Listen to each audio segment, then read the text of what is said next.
Hi, I'm Sarah Farrell, and I'm an Associate Clinical Social Worker with Seattle Christian Counseling. I'm back again today to talk to you a little bit more about some reasons you may want to consider getting marriage counseling prior to getting married.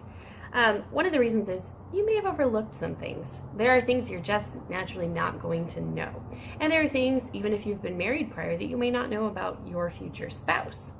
There's a lot of different things that come into play in a marriage, a lot of different types of marital struggles that may come up.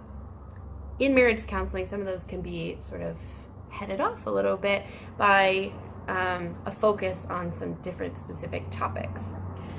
Focus on the marriage can be a little bit difficult during this time because a lot of people tend to be focused really strongly on the wedding, that day, that perfect fairy tale, creating the perfect day to say your vows.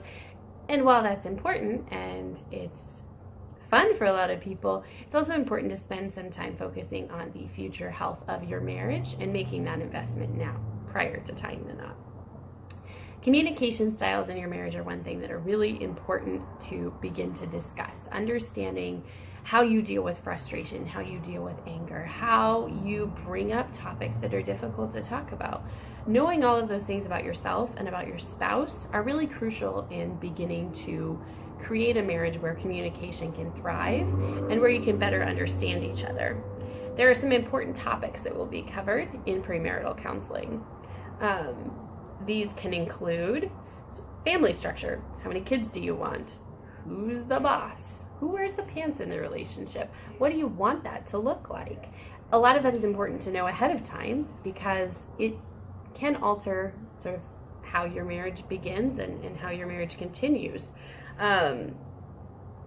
Also, how you deal with and survive conflict, how you deal with life changes that come up. Knowing how you deal with it, knowing how your spouse does ahead of time, and building some tools to help sort of ease that process can be really crucial to creating a healthy marriage. Another thing to discuss, and this is something that's likely to come up in marriage counseling, is your attachment style. How you attach to your parents, how you attach to each other, how you'd like your future children to attach, and how all of those things just sort of interplay in different ways. A final thing to consider also is how to set boundaries in your relationship.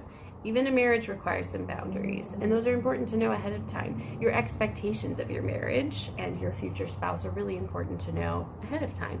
Also, so your spouse can determine whether this is a relationship they want to go into. Going into with their eyes open is really important, and you guys are making a lifelong commitment, so it's important to know ahead of time what that's going to look like for each of you and what your expectations are. Marriage counseling can be useful and it can be really fun because we're getting to know you, we're getting to know your spouse, and you guys are getting to know each other a little bit more. We're discussing things that might not come up otherwise. There is a really crucial component to that of coming into an unbiased space and having room to just discuss how you're going to go into your marriage and what your expectations are ahead of time. It can be just really pretty fun to get to know each other a little bit more. Christian counseling is great for couples who are going into marriage from a faith perspective. It does sort of add a really holistic spiritual component to premarital counseling and can be a great option if that's something you're looking for. Check out my articles a little bit more for a little more information on why I think premarital counseling can be really useful.